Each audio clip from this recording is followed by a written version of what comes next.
रस भरी का कीड़ा। एक समय की बात है, रोजनबर्ग के एक सीधे साधे गांव में जंगल के किनारे एक छोटे से घर में 4 लोगों का परिवार रहता था। एना और उसके 3 बच्चे, एडवर्ड, क्लोई और जोई। वो रस भरियां इस्तेमाल करते फलों से जैम्स और जेलीज बनाने के लिए। पूरे शहर के खाने का ये प्रमुख भाग था, ये रस भरियां। चलो भी बच्चों, नाश्ता तैयार है। आ रही हूँ माँ। एडवर्ड बंद करो। मैंने तुम्हें पकड़ लिया। अब अपना खाना खाओ बच्चों। एडवर्ड, अपनी बहन को सताना बंद करो। वो सब अपना नाश्ता खा रहे थे, तभी क्लोई जोर से चिल्लाई। क्या हुआ? इसमें कीड़ा है। ये कहाँ से आ गया? ये रसबेरी में था, बड़ा वाला। मार डालो इसे। नहीं, मुझे बस इसे कुचल लेने दो। एडवर्ड नहीं, ऐसा मत करो। और क्लोई, इतने छोटे कीड़े के पीछे इतना तमाशा क्यों? बस उसे उड़ा दो। क्लोई ने रस भरी का पत्ता लिया और सावधानी पूर्वक कीड़े को उस पर घसीटा। वो जोई के साथ बाहर आंगन में गई ताकि कीड़े को सुरक्षित रखने में मदद कर सके। क्लोई, वहाँ देखो, चिड़िया। अगर हम इस छोटे से कीड़े को यहाँ छोड़ देंगे तो बिना समय गवाए चिड़िया उसे खा जाएगी। तो चलो फिर जंगल में चलें, हम उसे वहाँ रख सकेंगे। लड़कियाँ जंगल में गईं और उन्हें वहाँ एक छोटी सी रस भरी की झाड़ी मिली, जहाँ उन्होंने कीड़े को आजाद किया। ये कीड़े के लिए बिल्कुल सही जगह नहीं है। उसकी खुशकिस्मती है कि उसके सिर पर ये अंधेरी लाल छत है, जो इतने सुंदर फूलों और वृक्षों से घिरा है। वो वापस घर की ओर गए और बाद में रात को इकट्ठा खाना खाने बैठे और बहुत ही स्वादिष्ट सैंडविच और मजेदार रस भरियां और क्रीम जी भर कर खाईं। वो तब तक खाते गए जब तक रस भरियां खत्म ना हो गई और उसके हर निवाले का आनंद लिया। लगता है हमने सारी रसबेरियां खत्म कर दी। अब हमारे पास कुछ भी बाकी नहीं रही सर्दियों के लिए। जोई और मैं कल जंगल में जाएंगे और कुछ और रसबेरियां ले आएंगे। ठीक है फिर, तो इस बात का ध्यान रखना कि तुम सबसे ताज़ी रसबेरियां लाओ। जी माँ। अगले दिन क्लोई और जोई जंगल में जाने को तैयार हो गए, कुछ ताज़ा और रसीली रस भरियां तोड़ने के लिए। क्लोई ने नीली टोकरी उठाई और जोई ने पीली वाली। सुरक्षित रहना लड़कियों, और ध्यान रखना सूर्यास्त से पहले घर आ जाना। पता है सूर्यास्त के बाद जंगल में रहना सुरक्षित नहीं होता। और मेरी तरफ से रास्पबेरी के कीड़े को नमस्ते कहना और उससे बताना कि अगली बार जब मैं उसे देखूंगा तो खा डालूंगा। इस तरह क्लोई और जोई जंगल में अपना रास्ता बनाते गए, पेड़ों के ऊपर से कूदते हुए, झाड़ियों को लांघते हुए और वृक्षों की टहनियों में फंसते हुए जो मीठे और रसीले फलों से भरे हुए थे। जंगल में रास्ता बनाते हुए, रस भरियां ढूंढते हुए। इस तरह ये दोनों जंगल के एक भाग में पहुंचे जहां चारों तरफ बेरीज थी। एल्डरबेरीज, बिलबेरीज, ब्लूबेरीज और रस भरियां नहीं थीं। वो जंगल में चलती गईं, रस भरी की झाड़ियों को ढूंढती हुई। चलती गईं और घने जंगल में पहुंच गईं।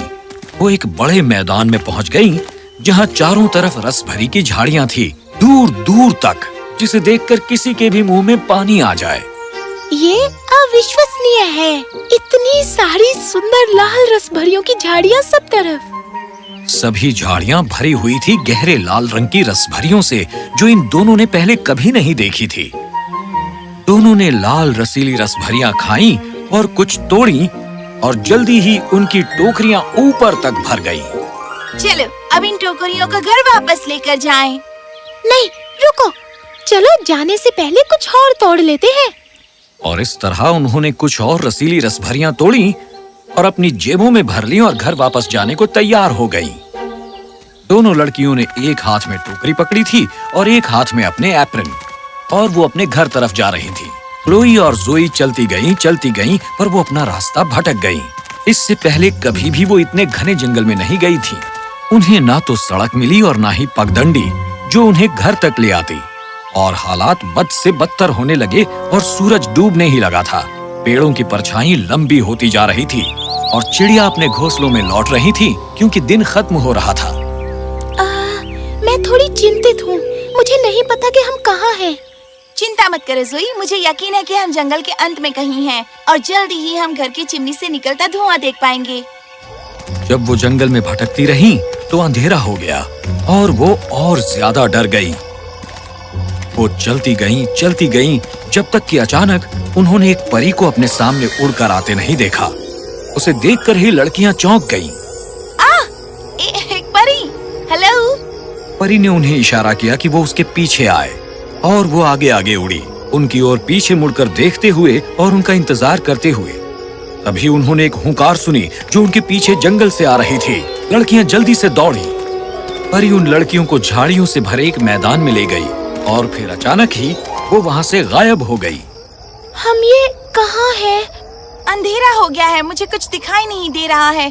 रुको, मेरे ख्याल से हमें पता है हम कहाँ हैं। हम वापस रसबेरियों के जंगल में आ गए हैं। जोई और क्लोई पूरा दिन चलते चलते थक गई थी और रोने लगी थी जब वो घास पर गिर पड़ी।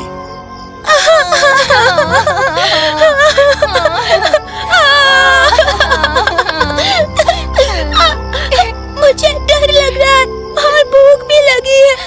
काश इस वक्त खाने के लिए मेरे पास एक सैंडविच होता। जैसे ही उसने ये कहा, उसे अपने हाथ में कुछ महसूस हुआ। ये तो चमत्कार है, मेरे हाथ में एक सैंडविच है। देखो, मेरे पास भी है। काश मेरे पास दूध का एक ग्लास भी होता। अभी उसकी बात खत्म ही हुई थी कि उसने महसूस किया कि उसने अपने हाथ में कुछ पकड़ा हुआ है। जोई, जोई, मेरे हाथ में दूध का एक गिलास है। ये तो जादू है, मेरे पास भी है। मुझे यकीन है कि ये उस सुंदर परी का ही काम है जो हमें यहाँ तक लाई। और इस तरह लड़कियों ने खाया और दूध पिया और अपनी भूख मिटाई। उम्मीद है अब हमें सोने के लिए अच्छी जगह मिल पाएगी। जैसे ही उसने ये कहा, दोनों ने खुद को एक नर्म बिस्तर पर पाया जहाँ वो सो सकती थी। और इस तरह क्लोई और जोई बिस्तर पर आराम से पूरी रात सोई। अगली सुबह जब क्लोई की जाग खुली तो सूर्य का उजाला चमक रहा था। वो गर्मियों के खूबसूरत हरे पेड़ों से घिरी थी और ऊपर चिड़ियां उड़ रही थी चहचहाती हुई और खूबसूरत गीत गाती हुई। ये कितना सुंदर है, ऐसे जंगल में सोना जो सुंदर रसभरी की झाड़ियों से घिरा है। क्लोई, उठो। उन्होंने हैरानी से एक दूसरे की तरफ देखा, ये जानते हुए कि वो जंगल में सोई हुई थी। उन्होंने उस बिस्तर की ओर देखा जहाँ वो सोई हुई थी, जो घास से बहुत बढ़िया तरीके से ढका हुआ था। पत्ते और घास का नर्म बिस्तर। क्या ये एक सपना है? मुझे चुटकी काटो ना क्लोई, मुझे सब सपना लग रहा है। मेरा ये मतलब नहीं था कि तुम सचमुच मुझे चुटकी काटो। खैर, अब तुम जान गई कि सपना नहीं देख रही मेरी बहन। मैं सोच रही हूँ वो अच्छी परी कहाँ है जो हम पर इतनी दयालु हो रही है। तभी उन्होंने देखा कि उनके सामने हवा में एक चिंगारी उड़ी और वहाँ वो प्रकट हुई, यानी वो परी जो हवा में लहरा रही थी और मुस्कुरा रही थी। हेलो, तुमने हमारे ऊपर बहुत दया की है। तभी एक बूढ़ा आदमी झाड़ियों के पीछे से चलकर आया, लंगड़ाते हुए। जब उसने ऐसा किया तो वो एक बहुत ही सौम्य सफेद कोट पहने था और लाल टोपी। उसके हाथ में एक छड़ी थी जिस पर एक क्रिस्टल का लाल रसभरी वाला ताज था जो प्रकाश में रूबी की तरह चमक रहा था। मैं देख रहा हूँ तुम सिराफिना से मिल चुकी हो। मैं अपना परिचय देना चाहूँगा। मैं हूँ राजा रूबस, रसभरियों का राजा। मैंने रसभरी की झाड़ियों के राज्य पर हुकूमत की है और मैं यहाँ रहता आया हूँ हजारों हजारों सालों से। मैंने सेराफिना को तुम्हें उस जानवर से बचाने के लिए भेजा जो रात में जंगल में भागता है, और मैं जंगल के अंधेरे में तुम्हें डराना नहीं चाहता था। लड़कियां हैरत में पड़ गई रसभरी के बादशाह के ख्यालात को सुनकर, और उनके चेहरे पर एक दिलकश मुस्कान थी जब वो रसभरी के बादशाह को सुन रही थी। मैं तत्वों की आत्मा एरमोस द्वारा श्रापित हूँ जो पूरी धरती पर राज्य करती है, हवा, जल और अग्नि पर, कि हर 100वें वर्ष मैं एक कमजोर रसभरी का कीड़ा बन जाऊंगा। ये उसका तरीका है मुझे सिखाने का कि मैं अपने वरदान का मूल्य जानूं जो मुझे इतने अनुग्रह पूर्वक दिया गया है, ये अमरत्व। तो उसने उन लड़कियों को बताया कि कैसे वो दिन था जब वो एक रसभरी के कीड़े में तब्दील हो गया था और वो उन रसभरियों के साथ चला गया जो क्लोई की प्लेट में जा पहुंची।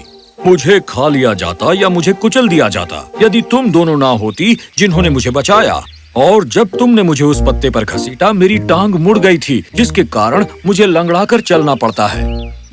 मैं सूर्यास्त तक उस झाड़ी में पड़ा रहा जहाँ तुमने मुझे छोड़ दिया था, और जैसे ही मैं अपने सामान्य रूप में वापस आया, मैंने तुम्हें ढूंढा ताकि मैं अपनी जान बचाने के लिए तुम्हारा धन्यवाद कर सकूं और तुम्हारी दयालुता का फल भी तुम्हें दे सकूं। फिर मैंने तुम दोनों को यहाँ अपने राज्य में पाया और मैं आकर तुम्हारा धन्यवाद करना चाहता था बिना तुम्हें डराए। उसने उन्हें बताया कि वो सेराफीना को उनके साथ भेजेगा, जो जंगलों में उनका मार्गदर्शन करेगी और उन्हें सुरक्षित घर पहुंचाएगी। हमें सुरक्षित रखने के लिए बहुत बहुत धन्यवाद हे दयालु महाराज। तुम्हारा स्वागत है मेरे बच्चों। एक बार जब तुम घर पहुंच जाओ तो वहाँ कुछ उपहार पाने की अपेक्षा रखना और एडवर्ड को बताना अगली बार जब मैं उसे देखूंगा तो उसे खाऊंगा। कृपया ऐसा ना करना, कृपया उसे माफ कर दीजिए। फिक्र मत करो, मैंने उसे माफ कर दिया। बदला कभी भी अच्छा नहीं होता, मैं तो बस मजाक कर रहा था। लड़कियों ने राहत की सांस ली और उन्होंने राजा रूबस को गले लगाया।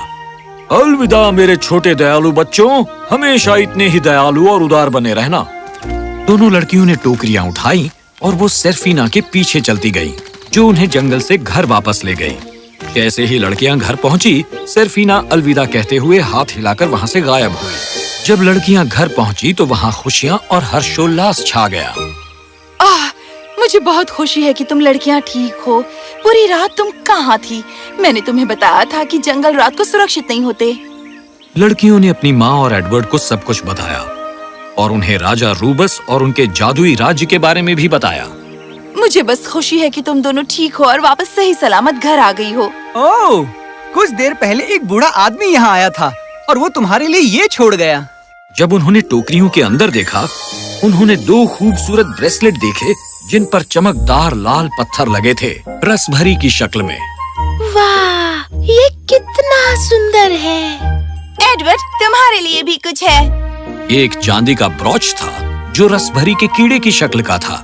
एडवर्ड बहुत शर्मिंदा हुआ और वो समझ गया कि इसका क्या मतलब है और उसने ठान लिया कि वो कभी किसी को नुकसान नहीं पहुंचाएगा। वो हमेशा दयालु बना रहेगा। कितना शानदार है। अब मैं जाकर रात का खाना तैयार करती हूँ। बच्चों, जाओ हाथ मुंह धो लो और खुद को डिनर के लिए तैयार करो। जैसे ही उनकी माँ रसोई में गई तो वो हैरान हो गई मेज पर 10 टोकरियां देखकर जो लाल रसीली रसभरियों से भरी थीं। वो सोचने लगी कि वो वहाँ कहाँ से पहुँची, पर उसने बूझ लिया था कि ये रसभरी के राजा की ओर से उपहार है। और इस तरह उन सब ने मिलकर रसभरी के प्रिजर्व बनाए और वो दर्जनों के हिसाब से जैम बनाकर उन्हें बेचने लगे, ये सिद्ध करते हुए कि यदि तुम दूसरे के प्रति दयालु हो, चाहे वो कोई भी हो, तो तुम्हें बदले में दया जरूर मिलेगी।